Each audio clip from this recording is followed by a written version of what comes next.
हे मला बघायला मिळाले. मी जेव्हा ओपनिंग झाले त्याच्या दुसऱ्या दिवशीच मी आलो होतो. तर हे 3 जे आहेत, जो स्तूप आहे त्या स्तूपाच्या मागच्या खोबळीमध्ये एम.एन. देशपांडे सरांना 1958 ते 59च्या काळामध्ये भारतीय पुरातत्व खात्याने तिथे मोठं डेब्रिज उचलण्याचं काम केलं. तेव्हा त्यांना हे सापडलं आणि ह्याच्यामध्ये त्या अरंतांचे शारीरिक धातू होते, ज्यांनी त्या भूभागामध्ये अरंतपद प्राप्त केले. त्यांचे शारीरिक धातू अशा पद्धतीने ठेवले होते, म्हणजे आता हा जो स्तूप आहे हा असा गोलाकार आहे, त्याच्या पाठीमागच्या बाजूला चांगली अशी खोबडी तयार केलेली होती. त्या खोबडीमध्ये ठेवलेलं होतं आणि त्याला मस्त तासून, दगडाला तासून त्याला झाकण लावलेलं होतं. ते कोणाला कळलेलं नव्हतं. बरेच लोक गेलेले होते, म्हणजे तुम्हाला म्हणजे जेम्स बर्जस आणि जेम्स फर्ग्युसन हे पण जाऊन आलेले होते, त्यांना पण सापडलेलं नव्हतं, पण ते यांना सापडलं आणि हे त्याच्यामध्ये सापडलं. आणि त्या चैत्यगृहाच्या समोरच्या भागामध्ये डेब्रिज होतं पूर्ण माणसाच्या एवढं, म्हणजे आपले सुभाष सर आहेत यांच्या एवढे डेब्रिज होतं, एवढा माणूस उभा राहील. त्याच्या खाली हत्ती अख्खी गाडलेली होती. तर ते हत्ती तुम्ही जर पितळखोऱ्याचे फोटोज काढले तर हत्ती दिसतात पहिला. तर ते हत्ती अख्खेच्या अख्खे मातीखाली गाडलेले होते. आणि ज्यांना पहिल्यांदा हे सापडलं ते होते एम.एन. देशपांडे सर आणि एक होते सुरेश वसंत सर. आता या सुरेश वसंत सर पुरातत्व खात्याचे फोटोग्राफर होते.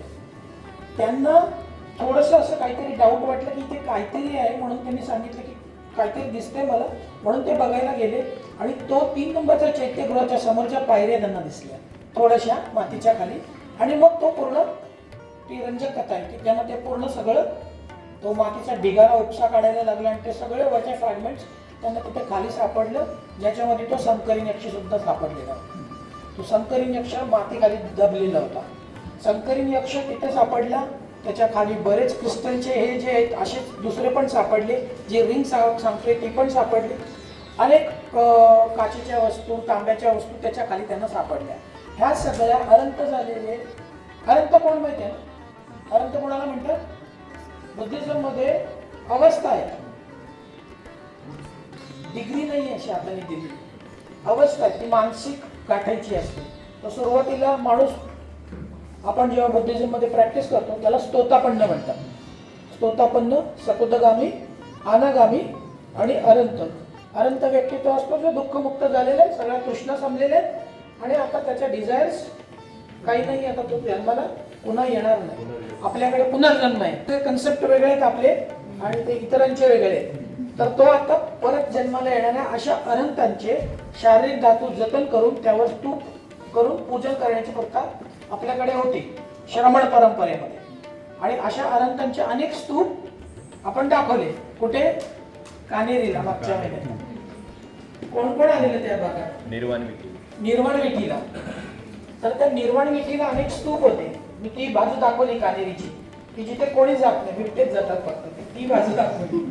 तर मी तुम्हाला पण हॅट्स ऑफ आहे की आम्ही तुम्हाला बनवाबनवी करत करत खाली उतरवलं दरीमध्ये आणि तुम्ही पण आलात आणि ते बघितलं. आता जनरली आम्ही नेत नाही, कारण ते खूप रिस्की आहे. ठीक आहे. तर असेच हे जे तुम्ही आता बघताय शारीरिक धातू जतन करून कास्केट ठेवलेले होते, जे नंतरच्या काळात भुरट्या चोरांनी ते चोरून नेले. कारण ह्याच्याबरोबर अनेक मौल्यवान आभूषणं ठेवली जातात. काय आभूषण? म्हणजे रत्न आणि मोती, सोन्याची फुलं, ही सगळी टाकली जातात आणि ठेवली जातात. आणि ती सगळीच्या सगळी नंतरच्या काळामध्ये नंतरच्या लोकांनी लंपास केले, हे फेकून दिलं. त्यांच्यासाठी हे व्हॅल्युएबल नव्हते. त्यांच्यासाठी व्हॅल्युएबल काय होतं? तर ते सगळे प्रिशियस स्टोन्स आणि सेमी प्रिशियस स्टोन्स त्यांना व्हॅल्युएबल होते, त्याच्यामुळे त्यांनी बाकीचं फेकून दिलं. अशा अनेक स्तूपांच्या मध्ये सापडलेले